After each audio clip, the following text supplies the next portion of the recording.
কবে হতে পারে নবম পে স্কেলের চূড়ান্ত গেজেট? কেনই বা নবম পে স্কেলের চূড়ান্ত গেজেট এতটা বিলম্বিত হচ্ছে, যেখানে পে কমিশন তাদের রিপোর্ট জমা দিয়ে দিয়েছে, বাস্তবায়ন কমিটি অনেক আগে থেকেই তাদের কাজ শুরু করে দিয়েছে এবং আমরা জানি জুলাই থেকেই পে স্কেল বাস্তবায়ন হবে, সেটি জাতীয় সংসদে অর্থমন্ত্রী সেটি ঘোষণাও দিয়ে দিয়েছে। তাহলে কেন বিলম্বিত হচ্ছে চূড়ান্ত পে স্কেলের চূড়ান্ত গেজেট? তো আসুন বন্ধুরা, আজকের ভিডিওতে আমরা এই দুইটা প্রশ্নের উত্তর খোঁজার চেষ্টা করব। প্রথম প্রশ্ন হলো, কেন বিলম্বিত হচ্ছে নবম পে স্কেলের চূড়ান্ত গেজেট এবং কবে নাগাদ এই চূড়ান্ত গেজেটটা হতে পারে? তো আসুন আমরা আসল আলোচনায় চলে যাই। প্রথম প্রশ্ন হলো যে কেন বিলম্বিত হচ্ছে নবম পে স্কেলের গেজেট? পে স্কেলের গেজেট বিলম্বিত হওয়ার পিছনে কিছু কারণ থাকে। সেটি হলো যে জুলাই মাসে যখন বাজেটে পে স্কেলের জন্য অর্থ বরাদ্দ রাখা হয়, তখন থেকেই মূলত পে স্কেল বাস্তবায়নের আসল কাজটা শুরু হয়। এখন আপনাদের মনে একটা প্রশ্ন জাগতেই পারে যে পে কমিশন অনেক আগে থেকেই তো তাদের কাজ শুরু করে দিয়েছিল এবং ফেব্রুয়ারি মাসে পে কমিশন তাদের চূড়ান্ত রিপোর্টটা জমা দিয়ে দিয়েছে, তাহলে বাজেটের উপরে কেন ডিপেন্ডেন্ট হবে?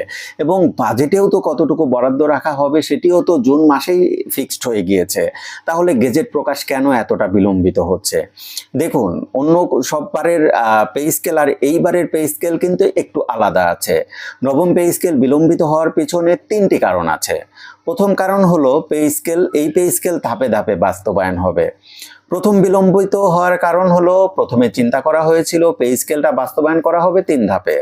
প্রথম ধাপে 2026 সালের জুলাই মাসে বেসিকের 50% বাস্তবায়ন করা হবে এবং 2027 সালের জুলাই মাসে বেসিকের বাকি 50% অর্থাৎ শতভাগ বেসিক বাস্তবায়ন হবে এবং 2028 সালের জুলাই মাসে বেসিকের সাথে সাথে বাদবাকি যে ভাতাগুলো আছে সেই ভাতাগুলোও কার্যকর করা হয়ে যাবে।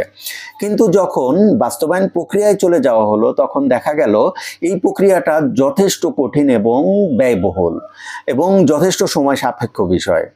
আইবাস একবার পরিবর্তন করতে হবে, যেখানে 50% বেসিক বাস্তবায়ন করা হবে এবং অন্য আরও একবার পরিবর্তন করা হবে, পরিবর্তন করে শতভাগ বেসিক বাস্তবায়ন করা হবে এবং পরবর্তীতে 2027 সালে গিয়ে আইবাস আরও একবার পরিবর্তন করা হবে। মোটের উপর আইবাস 3 থেকে 4 বার পরিবর্তনের কাজ করতে হবে, আর এই আইবাস পরিবর্তনের কাজটা যথেষ্ট সময় সাপেক্ষ এবং খরচ সাপেক্ষ। এই কারণে সরকার এই যে সিদ্ধান্ত, সেই সিদ্ধান্ত থেকে সরে এসেছে এবং পরবর্তীতে তারা সিদ্ধান্ত নিয়েছে পে স্কেল বাস্তবায়ন করা হবে 2 ধাপে। মূলত এই কারণেই পে স্কেল বাস্তবায়ন কিছুটা পিছিয়ে গিয়ে এখন পে স্কেল 2 ধাপে বাস্তবায়নের প্রক্রিয়া চলমান আছে। এখানে চিন্তা করা হচ্ছে বা চেষ্টা করা হচ্ছে যে কিভাবে 2 ধাপে পে স্কেলটা বাস্তবায়ন করা যায়। এখন আপনাদের মনে প্রশ্ন জাগতে পারে যে যেহেতু 2 ধাপে পে স্কেল বাস্তবায়ন করা হবে, সেহেতু প্রথম ধাপে তো বেসিক দিয়েই দেওয়া হবে, তাহলে এতটা জটিলতা কোথায়? জটিলতা আরও একটা জায়গায় তৈরি হয়েছে, সেই জায়গাটা হলো আইএমএফ বাংলাদেশে এসেছিল। আপনারা জানেন জুলাই মাসের 12 থেকে 16 তারিখ পর্যন্ত বাংলাদেশে তারা বিভিন্ন সংগঠন এবং সরকারের সাথে বৈঠক করেছে। বৈঠকে তারা বাংলাদেশের যে আর্থিক অবস্থা এবং বাজেট, সেই বাজেট পর্যালোচনা করেছে। সেই বাজেট পর্যালোচনায় তারা সরকারের কাছে একটা প্রশ্ন উত্থাপন করেছে, এই যে নবম পে স্কেল দেওয়া হচ্ছে, সেখানে যদি পুরোপুরি পে স্কেল বাস্তবায়ন করা হয় বেতন এবং ভাতা সহ, তাহলে 1,06,000 কোটি টাকা অতিরিক্ত প্রয়োজন হবে। এই অতিরিক্ত খরচ বহন করার মতো সক্ষমতা বাংলাদেশ সরকারের আছে কিনা? আর বিভিন্ন পত্রিকা মারফত আমরা জানতে পেরেছিলাম যে আইএমএফ সরকারকে একটু সুপারিশ করেছিল যেন পে স্কেল বাস্তবায়ন 2 বছর পিছিয়ে দেওয়া হয়, যদিও সেটির সত্যতা আমরা কখনোই পাইনি এবং আমি আবারও বলছি এই নিউজটার কোনো সত্যতা ছিল না।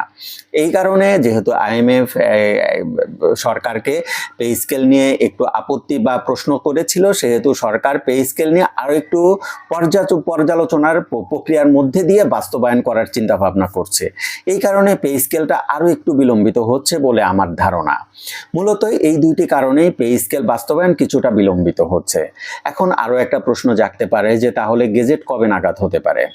যদি পে স্কেল 3 ধাপে বাস্তবায়ন করা সম্ভব হতো, তাহলে জুলাই মাসের শেষ নাগাদ অথবা আগস্টের শুরুতেই পে স্কেলের গেজেট প্রকাশ করা সম্ভব ছিল।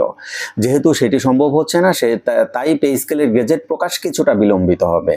পে স্কেলের গেজেট বিলম্বিত হয়ে জুলাই মাস তো চলেই গেল, আগস্টে গেজেট প্রকাশ হবে না, এটি আমার বিশ্বাস, এবং সেপ্টেম্বরের শেষ নাগাদ এবং অথবা অক্টোবরের ফার্স্ট উইকে পে স্কেলের চূড়ান্ত গেজেট হবে বলে আমার বিশ্বাস। যারা পে স্কেল নিয়ে বিভিন্ন তথ্য জানতে চান, পে স্কেলের গেজেট কবে হবে এই ধরনের তথ্য জানতে চান, তারা নিশ্চিত থাকুন আগস্ট মাসেও পে স্কেলের গেজেট হয়তো বা হবে না, সেপ্টেম্বরের শেষ অথবা অক্টোবরের শুরুর দিকে পে স্কেলের চূড়ান্ত গেজেটটা হবে। পে স্কেল নিয়ে বিভিন্ন ধরনের তথ্য আমার নতুন এই ইউটিউব চ্যানেলে শেয়ার করব। যারা পে স্কেলের বিভিন্ন তথ্য এবং নির্ভরযোগ্য তথ্য জানতে চান তারা আমার ইউটিউব চ্যানেলে চোখ রাখবেন। আমি পরবর্তীতে নতুন পে স্কেলে পেনশনারদের জন্য কতটুকু সুযোগ সুবিধা বাড়তে পারে সেটি নিয়ে আলোচনা করব। আজকে এই পর্যন্তই, সবাই ভালো থাকবেন। আসসালামু আলাইকুম।